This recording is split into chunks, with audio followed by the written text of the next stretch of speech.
I would suspect that he's probably going to try and ride his way through the next couple of days. Has not been feeling particularly well, Mark Cavendish, but Garmin Cervelo trying to drag this one out, but Morelia Fischer still not happy, and I can see why. There's just not enough speed at the front here, Brian, because there's a lot of teams jostling now. This is a little bit difficult. Yeah, it's the tailwind that's doing this. There is speed at the front, and that's why everything keeps on changing. Mark Renshaw getting looked after by Brown just in the orange as Team Sky come up in the right-hand side with Jeremy Hunt. But Tyler Farrar shown well already in the second intermediate sprint, and he's in a good position at the moment, just slipping onto the Sky train coming through. Where is Mark Cavendish? This is what people would like to see. Apolonio is the man just nestling about 6 or 7 back at the moment.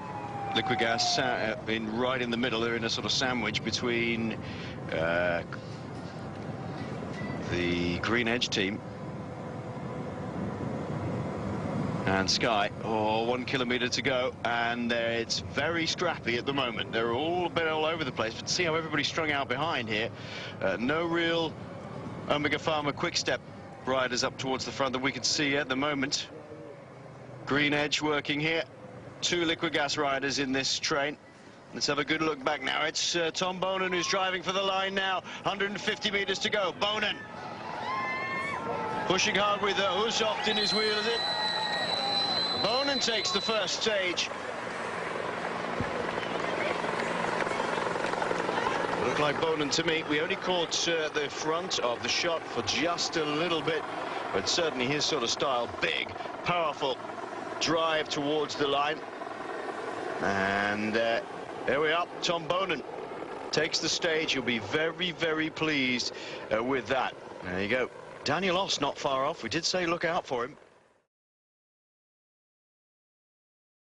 Overall, there he is, the young Slovak. I think he's got a massive career ahead of him. He is a man who does remind me of the sort of next Gilbert type of rider or Kelly type of rider. He's one of those real all-round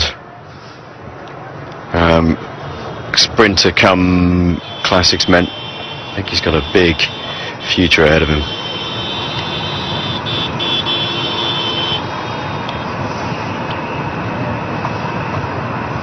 Here's Liquigas coming up. Well, it's not a bad time. I think they're going to go 3rd, maybe 4th. Rabon here suffering at the back, a little bit next to Matt Brammy, the Irish champion. There we go, 300 metres to go. Oh, they're outside. 7 seconds was the gap. But Tyler Farrar is going to take the lead of this year's Tour of Qatar. Over 10 seconds now. Boonen drives for the line, throws the bike at it. It's not enough, Brian. Oh, it is. Oh, hang on a second. 7.3. Oh. Only just. Only just. I thought they were going to slip outside of that. Very, very tight. 0.03 of a second in it. Boonen heaves the bike at the line. It's the 5th man over, who looks either like Brammy or Rabon, where the time was taken 6.57 seconds, or 0.03 of a second in it. Oh no, hang on a second. Yeah, they've just rounded it up, haven't they? But I'll go down to the fractions of a second in it. It will.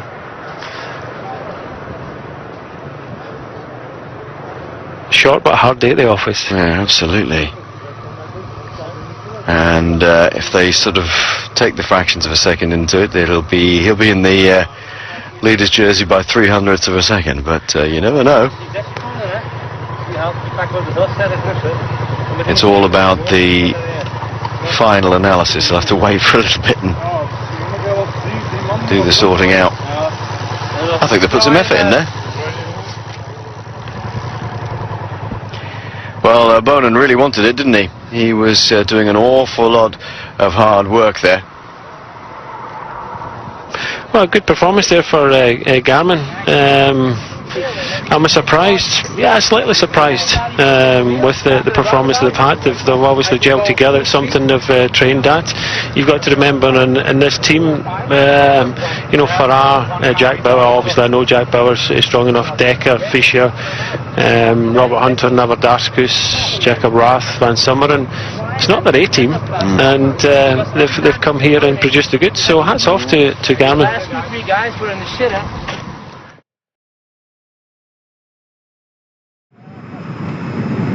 Katusha have a man pushing on the front hip. Ignatieff again, Yes. pushing hard. Ignatieff with Omega Pharma Quickstep just behind the gold leaders jersey of Tom Boonen, in the right position at the moment. Some riders beginning to struggle a little here at the back. Langeveld just slipping down a little bit now. Fletcher digging in to try and move Mark Cavendish up towards the front with a kilometre to go. Yeah, they're having to do it from behind, and you know, they're leaving themselves a wee bit of work to be done. It's we come round this next roundabout, and it's slightly uphill, but it's about 600 metres all the way towards the finishing line, as we see Sky just sitting back at the moment with Bernd Iso and Fletcher, with Mark Cavendish just sitting there. Cavendish in the world champion stripes slips up the inside and then moves to the outside. Boonen's further back, and he's just coming up on the right hand side at the moment with Steegmans. Steegmans is having an awful lot of work because Boonen was in the wrong position there. He's still on the wheel of Steegmans. Cavendish following Bernard Eisel at the moment. He's been boxed out just a little bit. Adam Blythe in the middle as Cavendish comes around the outside. Terrific turn of speed as Boonen goes for it. Cavendish is going to get on his wheel. Cavendish is going to come around the outside of Boonen. This is going to be one for the world champion, is it? Or is Boonen just going to get it? No, he gives up. And Cavendish takes the win. Well, the world championship stripes first over the line, and a beautiful sprint by Mark Cavendish. That really was good.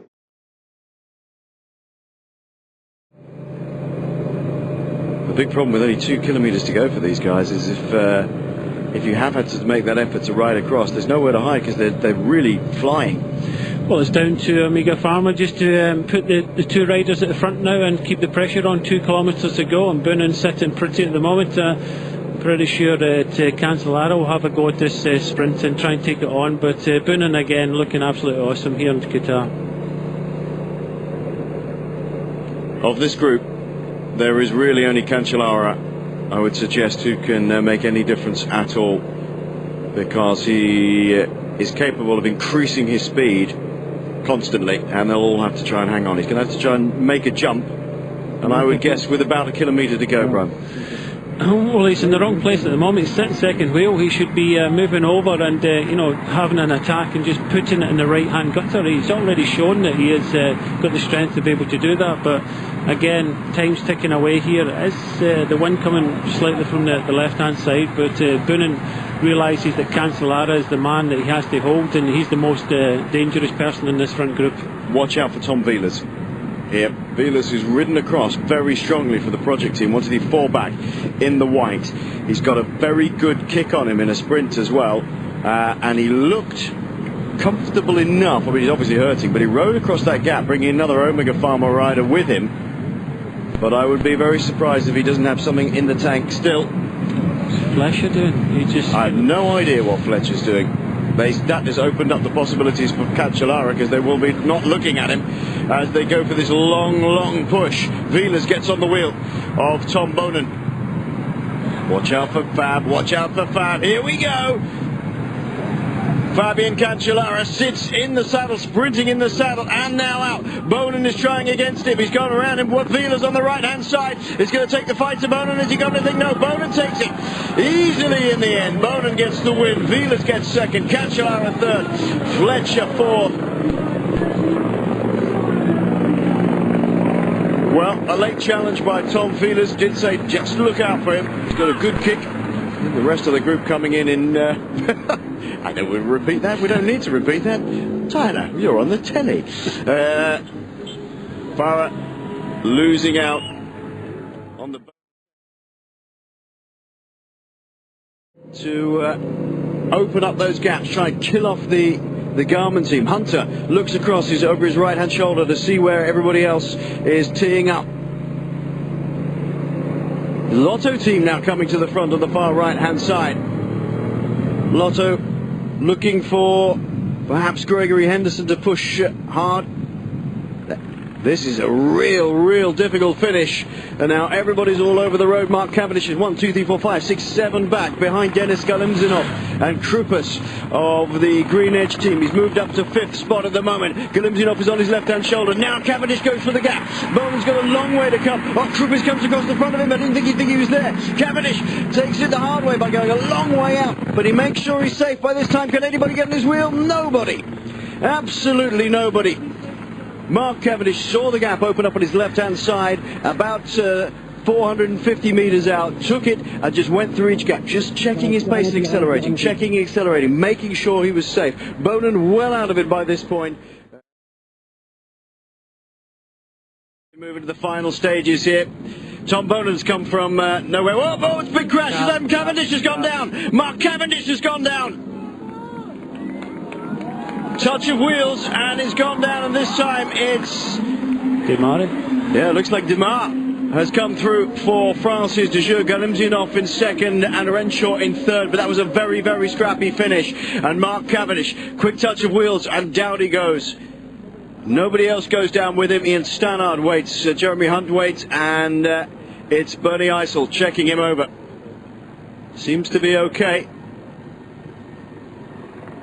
But going down in the sprint, unusual for Mark Cavendish. He's so good. I think somebody just came across the front of him, forced him over to the right-hand side where he clipped a wheel. Tyler Farrar. Part and parcel of sprinting. We've seen Mark Cavendish in this situation before, and this is what happens when you get you know, kind of crazy sprint. We saw it yesterday, and he won the stage. But this is the man that's won today, Demar. Arnaud Demar of Francis de Jeux Big Mat.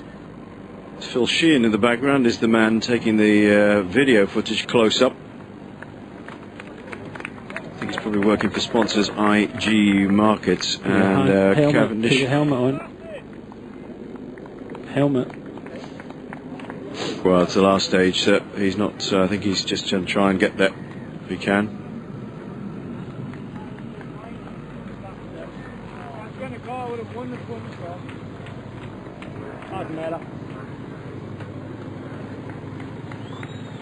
Fairly confident.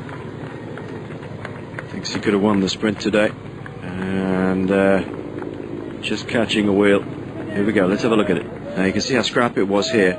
Yeah, just Tyler Farrar's wheel in front. He was just pushed in by Degenkolb on the right hand side. Yeah, just squeezed by Degenkolb. Yeah. And just touched Tyler Farrar's wheel. Yep, nothing to do with Farrar. It was Degenkolb who just a little bit too close to him, squeezed him, and he had to check his pace and his position. Actually, both of them did. Scrappy sprint. Apollonio and Fletcher riding in with him. And he seems to be up and all okay. He'll be a little bit sore, but could have been a lot worse. Brian, I've seen it worse. You have to be remembered sometimes that sprinting is dangerous. We saw it yesterday. He came through it no problems. But that's why sometimes that you need that lead-out train so that you don't have people switching about. And again, Sky were nowhere near this lead-out. So Degenkolb just comes over. Farrar just moves out a wee bit. Nothing to do with Farrar. And down he goes, just a touch of wheel. So and just look at everybody else behind him, just switching rounds. And you know, when these guys are going 35, 40 mile an hour and no one else comes down, it just goes to show you how professional these guys are. And Galimzinov taking 2nd, Mark Renshaw in 3rd with I think it's Degenkolb, and they're in 4th place.